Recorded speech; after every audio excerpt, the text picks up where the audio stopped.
ನಿಮ್ಮಲ್ಲಿ ಕೂಡ ಈ ಲಕ್ಷಣ ಇದ್ರೆ ನಿಮ್ಮಲ್ಲಿ ಎಂಬೋಲ ಸೋಂಕು ಬಂದಿರತ್ತೆ, ಬೇಗ ಆಸ್ಪತ್ರೆಗೆ ಹೋಗಿ. ಇದು ನಾನು ಹೇಳ್ತಾ ಇಲ್ಲ, ಕರ್ನಾಟಕ ಆರೋಗ್ಯ ಇಲಾಖೆ ಖುದ್ದಾಗಿ ತಿಳಿಸ್ಕೊಟ್ಟಿದೆ.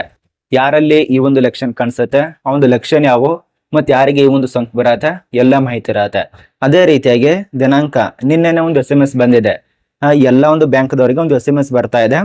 31/5/2026 ನಿಮಗೆ ಇಷ್ಟು ಅಮೌಂಟ್ ಕಟ್ ಆಗತ್ತೆ, ಮತ್ತು 25/5/2026 ಇಷ್ಟು ಅಮೌಂಟ್ ಕಟ್ ಆಗತ್ತೆ, ಮತ್ತೆ ನಿಮ್ಮ ಒಂದು ಬ್ಯಾಂಕ್ ನಲ್ಲಿ ಅಮೌಂಟ್ ಈಗಾಗಲೇ ಕಟ್ ಆಗಿರಬೇಕು. ಈ ರೀತಿಯಾಗಿ ಒಂದು SMS ಬರ್ತಾ ಇದೆ. ಅದು ನಿಜಾನ ಸುಳ್ಳ ಮತ್ತು ಸ್ಕ್ಯಾಮ ಏನು ಎಂತ ಎಲ್ಲ ಮಾಹಿತಿ ಇರತ್ತೆ. ಮತ್ತೆ ನಿಮ್ಮ ಒಂದು ಬ್ಯಾಂಕ್ ನಲ್ಲಿ ಏನಾದ್ರು ಅಮೌಂಟ್ ಕಟ್ ಆಗ್ತಿತ್ತಂದ್ರೆ 2026ರಲ್ಲಿ ಈ ಒಂದು ಮೇ ತಿಂಗಳಲ್ಲಿ ಮತ್ತು ಜೂನ್ ತಿಂಗಳಲ್ಲಿ ಅಮೌಂಟ್ ಏನಾದ್ರು ಕಟ್ ಆಗ್ತಿತ್ತಂದ್ರೆ ವಿಡಿಯೋ ಕೊನೆತನಕ ನೋಡಿ, ನಿಮ್ಮ ಒಂದು ಡೌಟ್ ಕ್ಲಿಯರ್ ಆಗ್ಬಿಡತ್ತೆ. ಕೊನೆತನಕ ನೋಡಿದ್ರೆ ಗೊತ್ತಾಗತ್ತೆ ನೋಡಿ. ಏನಾದ್ರು ಕನ್ಫ್ಯೂಸ್ ಇದ್ರೆ ಕಮೆಂಟ್ ಮಾಡಿ. ಮತ್ತೆ ಈ ಒಂದು ಪ್ರಶಾಂತ್ ಮೀಡಿಯಾ ಚಾನಲ್ ಅನ್ನ ಯಾರು ಸಬ್ಸ್ಕ್ರೈಬ್ ಆಗಿಲ್ಲ, ಹೊಸದಾಗಿ ಯಾರು ನೋಡ್ತಾ ಇದ್ರಲ್ಲ ಫಾಲೋ ಮಾಡ್ಕೊಳ್ಳಿ. ಬನ್ನಿ ಒಂದೊಂದೇ ತಿಳಿಸ್ಕೊಡ್ತೇನೆ ನೋಡಿ.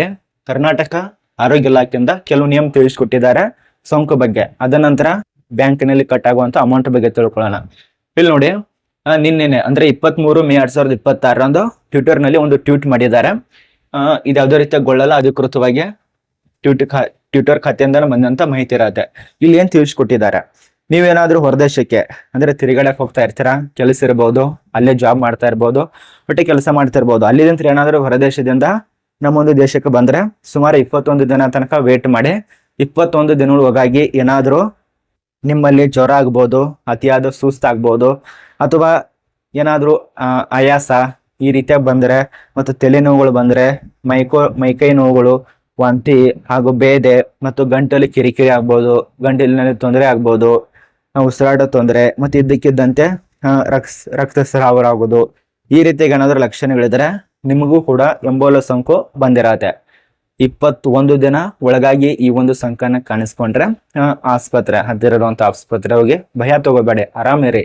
ಈ ಒಂದು ರೋಗ ಬಂದ್ರೆ ಏನು ಟೆನ್ಷನ್ ಆಗೋದಿಲ್ಲ, ಆರೋಗ್ಯ ಇಲಾಖೆ ತಿಳಿಸ್ಕೊಟ್ಟಿದೆ. ಯಾರ್ಯಾರು ಹೊರದೇಶದಿಂದ ಬರ್ತಾ ಇದ್ದೀರಲ್ಲ, ಬೇರೆ ದೇಶಕ್ಕೆ ಹೋಗಿ ಈ ಒಂದು ದೇಶಕ್ಕೆ ಬರ್ತಾ ಇದ್ದೀರಲ್ಲ, ಅಂತವರಲ್ಲಿ ಈ ಒಂದು ಸೋಂಕು ಕಾಣಿಸ್ತಾ ಇದೆ ಅಂತೇಳಿ ಆರೋಗ್ಯ ಇಲಾಖೆ ತಿಳಿಸ್ಕೊಟ್ಟಿದೆ. ಟೆನ್ಷನ್ ತಗೋಬೇಡಿ. ಈ ಒಂದು ಎಂಬೋಲ ಸೋಂಕು ಕೆಲವು ಲಕ್ಷಣ ಇದ್ದಾವೆ, ಆ ಲಕ್ಷಣ ತಿಳಿಸ್ಕೊಟ್ಟಿದ್ದೇನೆ. ಟೆನ್ಷನ್ ತಗೋಬೇಡ, ಆರಾಮಾಗಿರಿ. ಏನಾದ್ರು 21 ದಿನಗಳು ಹೋಗಾಗಿ ಈ ಒಂದು ಲಕ್ಷಣಗಳು ಕಾಣಿಸ್ಕೊಂಡ್ರೆ ಆಸ್ಪತ್ರೆಗೆ ಹೋಗಿ, ಟೆನ್ಷನ್ ತಗೋಬೇಡಿ. ಅವರೆಲ್ಲ ಆಸ್ಪತ್ರೆಯಲ್ಲೇ ಟ್ರೀಟ್ಮೆಂಟ್ ಮಾಡ್ತಾರೆ. ಇದು ಮೊದಲನೇ ಅಪ್ಡೇಟು. ಇನ್ನು ಎರಡನೇ ಅಪ್ಡೇಟ್ ಏನಪ್ಪಾ ಅಂದ್ರೆ, ಮುಂಚಿದಾಗಿ ತಿಳಿಸ್ಕೊಟ್ನಲ್ಲ ಬ್ಯಾಂಕ್ ಅಕೌಂಟ್ ಇದ್ದವರಿಗೆ ಈ ಒಂದು ತಿಂಗಳಲ್ಲಿ ಅತಿ ಹೆಚ್ಚು ಅಮೌಂಟ್ ಕಟ್ ಆಗ್ತಾ ಇರತ್ತೆ. ಹೌದು, ನೀವೇನು ಸ್ಕೀಮ್ಗಳನ್ನ ಮಾಡಿಸಿರ್ತಾರಲ್ಲ, ಆ ಸ್ಕೀಮು ಅಲ್ಲಿ ಈ ಒಂದು ಎಲ್ಲ ಸೌಲಭ್ಯ, ಈ ಒಂದು ಸ್ಕೀಮ್ನಲ್ಲಿ ಇಷ್ಟು ಅಮೌಂಟು, ಇನ್ಸೂರೆನ್ಸು, ಆ ಇನ್ಸೂರೆನ್ಸ್ ಎಲ್ಲ ಮಾಡಿಸಿರ್ತೀರಲ್ಲ, ಇದೇ ತಿಂಗಳಲ್ಲಿ ಕಟ್ ಆಗತ್ತೆ. ಮೇ ಮತ್ತು ಜೂನು 2 ತಿಂಗಳನ್ನ ಬರೆದಿಟ್ಕೊಳ್ಳಿ. ಪ್ರತಿ ವರ್ಷನೂ ಇದೇ ತಿಂಗಳಲ್ಲಿ ಕಟ್ ಆಗತ್ತೆ. ಅದು ಕಟ್ ಆಗೋದು ಯಾರು ಕೂಡ ನಿಮ್ಮ ಹಣ ಲೂಟಿ ಮಾಡ್ತಿರಲ್ಲ, ಅದು ಸರ್ಕಾರದಿಂದನೇ ಕಟ್ ಮಾಡ್ಕೊತಿರ್ತಾರೆ. ನೀವೇನಾದ್ರೂ PMGGBY ಇನ್ಸೂರೆನ್ಸ್ ಮಾಡಿಸಿತ್ತಂದ್ರೆ, ಅಥವಾ PMSBY ಇನ್ಸೂರೆನ್ಸ್ ಮಾಡಿಸಿತ್ತಂದ್ರೆ ಇದೇ ತಿಂಗಳು ಅಂದ್ರೆ ಮೇ 2026, ಮೇ ಮತ್ತು 2026 ಜೂನು ಈ ಒಂದು ತಿಂಗಳಲ್ಲಿ ಅಮೌಂಟ್ ಕಟ್ ಆಗತ್ತೆ. 456 ರೂಪಾಯಿ ಪ್ರತಿ ವರ್ಷ ಕಟ್ ಆಗತ್ತೆ. ಅದು ನಿಮ್ಗೆ ಗೊತ್ತಿರೋದಲ್ಲ, ನೆನಪು ಹಾರಿರ್ತೀರಾ, ಆದ ಕಾರಣ ನಾನು ವಿಡಿಯೋ ಮಾಡಿ ತಿಳಿಸ್ಕೊಟ್ಟಿರೋದು. 2 ಪ್ರಕಾರ, ಅದರಲ್ಲಿ ಒಂದು 25 ರೂಪಾಯಿ ಕಟ್ ಆಗ್ಬೋದು, ಅಥವಾ 20 ರೂಪಾಯಿ ಕಟ್ ಆಗ್ಬೋದು, 450 ರೂಪಾಯಿ. ಈ ರೀತಿ ನೀವು ಎಷ್ಟು ಮಾಡಿಸಿರ್ತಾರಲ್ಲ, ನಿಮಗೆ 1 ಲಕ್ಷ, 5 ಲಕ್ಷ, 10 ಲಕ್ಷ, 20 ಲಕ್ಷ ನೀವೆಷ್ಟು ಮಾಡಿಸಿರ್ತಾರಲ್ಲ ಆ ಒಂದು ಆಧಾರದ ಮೇಲೆ ಕಟ್ ಆಗ್ತಾ ಹೋಗುತ್ತೆ. ನೋಡಿ, ಏನಪ್ಪ ಟೆನ್ಷನ್ ತಗೋಬೇಡಿ. ಈ ಒಂದು ತಿಂಗಳಲ್ಲಿ 2026 ಮೇ ಮತ್ತು 2027 2020 ಜೂನು 26 ಜೂನು ಟೆನ್ಷನ್ ತಗೋಬೇಡಿ, ಅಮೌಂಟ್ ಕಟ್ ಆಗತ್ತೆ. ಇದು ಕೇಂದ್ರ ಸರ್ಕಾರದ ನೀವು ಇನ್ಸೂರೆನ್ಸ್ ಮಾಡಿಸಿದ್ರೆ ಅದರಲ್ಲಿ ಕಟ್ ಆಗ್ತಾ ಇರತ್ತೆ.